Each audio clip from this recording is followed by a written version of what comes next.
What's going on? Will Freeman, revolutionarylifestyledesign.com, talking to you today about why you need to stop watching entrepreneur porn. You know what I'm talking about. The motivational sites, the motivational quotes, the biographies about Steve Jobs and Bill Gates and all these guys and Elon Musk. I mean, that stuff's good to know. There's a point maybe in your career where it's useful to see those things or to see people who are successful. But their career trajectory have as much in common with your career trajectory as you becoming a rocket scientist. Okay, you're not trying to build $1 trillion business. At least I hope you're not. You're not trying to build a multi-billion-dollar business. Okay, or a tech startup. You know, unless you have 160 IQ and you're a rock star programmer, that's not the path for you. Even if you do, it's a difficult path.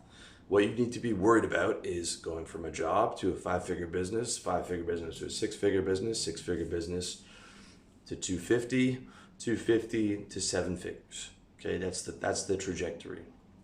It's going to be learning how to sell. It's going to be going out there and getting in front of customers.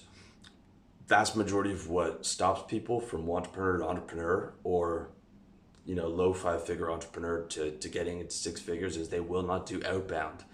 They will not go after people. They will not call people. They won't get up in people's faces on the street. And they don't have the money for the inbound marketing. Or they're just too much of a pussy to spend the money on the inbound marketing.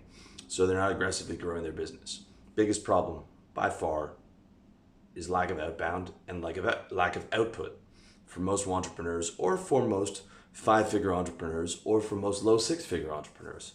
They're not getting after the outbound. They're not getting after the rebuttals. They're not getting after learning how to close people. They're not raising the prices, trying to reinvent the wheel on some random ass product-based business.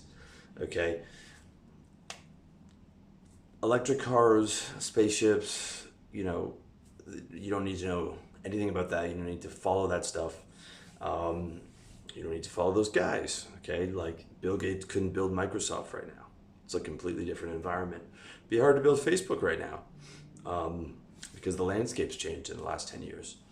That whole massive idea of building that new thing is reinventing the wheel. You gotta have super IQ, and you gotta have all kinds of stuff like connections. You need venture capital money, you need debt, all these things. Okay, let's just worry about getting to six figures and from six figures getting to seven figures. That in itself is a lot of work.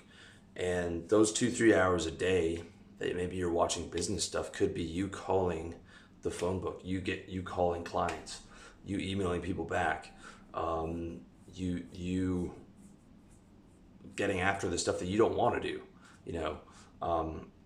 getting that technical project done on your website. I was having a conversation with one of my clients who's a multimillionaire here in seven figures a year. He's under 40. And, we were debating what makes guys successful. And one of the things that he brought up was guys who aren't an entrepreneur, they won't pick up and call somebody.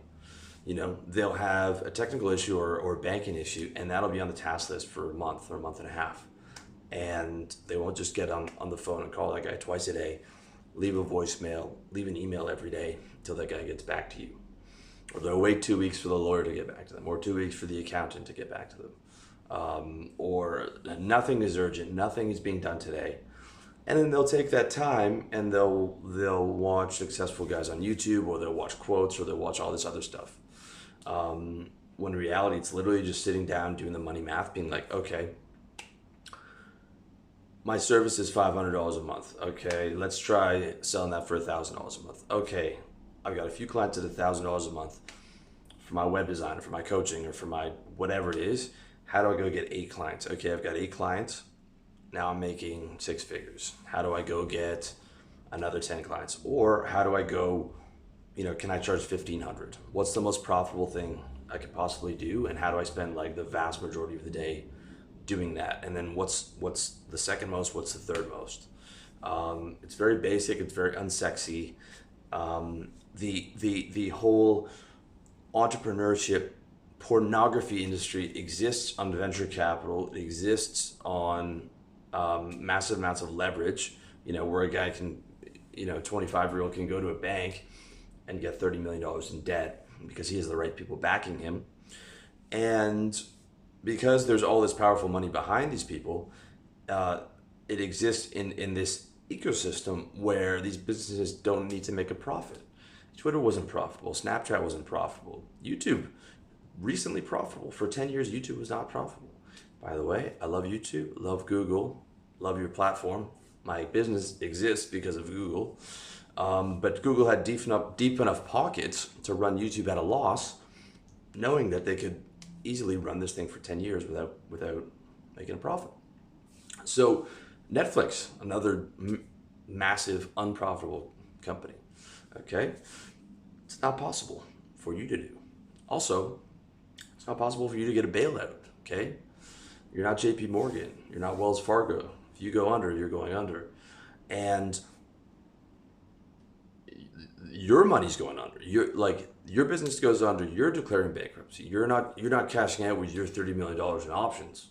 Okay, even though the company went under, right? You know, a lot of those high level Wall Street guys were taking out their options. They were taking out their $20 million bonuses, and they weren't personally liable, even though they had all kinds of dirty derivatives on the book, and they were over leveraged, and they was doing these terrible predatory mortgages, all kinds of terrible things. But you know, none of that applies to you. Okay, you want to be in a service business. You want to be selling a high ticket service business, and you want to scale up through aggressive outbound sales and putting that money back into the inbound marketing and then closing inbound deals. And perhaps you can scale up to higher levels where you have an inbound machine like I do. Okay, but this inbound machine was the result of like 10 years of me on the phone, saving money, getting after it so I could, you know, build this thing, be able to live on it, all kinds of sacrifices made. But you can have an inbound machine where you're closing $10,000 deals over the phone, where people are calling up to you because of your content and because of, or perhaps the marketing dollars that you put in. And then you're scaling from 1 to 2 to 10 to 15 to 20 employees. Okay. But that stuff is all granular. It's all basic. It's all money math. It's all output. It's all, you know, closing, getting after people, all this stuff. It's not this fantasy reinventing the wheel, all of a sudden getting $30 million in venture capital, because none of those guys would have existed if they weren't able to get that money. And I mean, you can't sell a VC on you know, it's very difficult to get like $1 million investment. They're interested in $100 million investments on game changers, right? Because they need to hit that $100 million, $500 million winner. So the reality of these guys like Elon Musk and all these guys is just not the reality that you're going to be living in. Okay, let's just try and get you making 7 figures a year, or try and making 6 figures, or try and getting that up to 250. You know, if you're making 250, you're the 1% in North America, and you're the 0.01% in the rest of the world. And if you're optimizing your taxes, or maybe you become an expat entrepreneur like me, I mean, a 250 tax optimized is legit. And then it's just going from there to 7 figures, like, you know, adding services, adding people, scaling from like 3 to 10 to maybe 15 people. I think it takes about 7 people or something for the average business to be able to do $1 million in revenue. So that's the kind of stuff that you got to keep in mind. Instead of spending 3 to 4 hours a day watching this entrepreneur porn. I mean, look, if it's getting you fired up, it's better than nothing, and anything that's positive is good. If you're watching it on your off time, it's okay, in the sense of like, you know, it's kind of like entertainment, and you're kind of, you know, modeling the courage of some of these guys. But you know, for me, I like to get my courage. I like to watch guys who survive prison, who survive like wars and stuff, and like crazy soldier stories, to make all my problems feel real small. But that's my entertainment. When I'm working, I'm working. When I'm working, I'm doing like actually doing work, not researching. Researching, reading quotes, this stuff is not work. And a lot of the time, man, it's like it's gonna pull you off your game, because, you know, it's putting your head too much in the clouds, instead of like, you know, how are you getting to your revenue target for this year? You know, or how are you getting to 6 figures by the end of this year? How are you getting from 6 to 250? by the end of this year. So that's my 2 cents. Much better to watch my videos, man. This is going to help you a lot more. Or pick up my product, how to sell, revolutionarylifestyledesign.com/product. Or if you want my help, revolutionarylifestyledesign.com/coaching. If you don't, though, man, just get after your business, man, and do your thing and build your service business, your high-ticket service business, and get from 6 to mid-6 to 7 figures and get after it and enjoy your life. And that's it. So thank you for watching. Wish you all the best in your personal development journey.